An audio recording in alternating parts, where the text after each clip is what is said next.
I am ready! GMA Roadwatch, serbisyong totoo ng GMA News. Alapin na po natin ang traffic situation sa ilang pangunahing kalsada sa Metro Manila ngayong Lunes Santo mula sa GMA Roadwatch.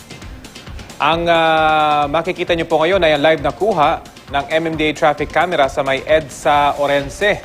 Yun pong nasa kanan ay yung papunta po ng Cubao, habang yung southbound, yung papuntang Makati. Pareho pong maluwag yung daloy ng mga sasakyan sa bahaging yan ng EDSA. Kaya sa mga nagbabalak dumaan dyan, pwede na po kayong dumaan dyan sa may EDSA Orense. Maluwag po ang EDSA sa ngayon.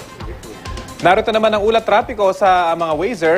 Galing sa ating mga Wazer sa A. Bonifacio Avenue. Unahin po natin ang kalsadang ito.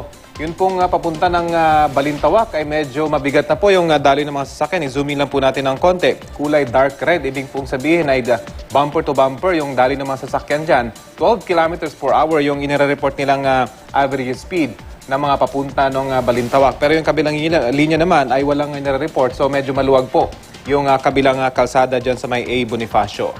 Magtungo naman tayo dito sa may Araneta Avenue. Ito po medyo red, kulay red. Ibig po sabihin ay mabigat yung daloy ng mga sasakyan dyan. Pagkatawid na dito sa may Quezon Avenue ay medyo maluwag pa. Pero pagdating rito papunta sa may Santa Mesa ay medyo mabigat na yung daloy ng mga sasakyan. Makikita sa zoom in na picture na medyo magkabilang linya po yan. Mabigat yung daloy ng mga sasakyan. Kaya iwasan na po yung bahaging yan ng Araneta Avenue. Magtungo naman dito tayo sa may Quezon Avenue. Ako, kulay red din po. Yung papunta naman ng EDSA, ibig pong sabihin, ay mabigat din po yung daloy ng mga sasakyan dyan mula sa ating mga Wazer. Ito po yung papunta ng EDSA.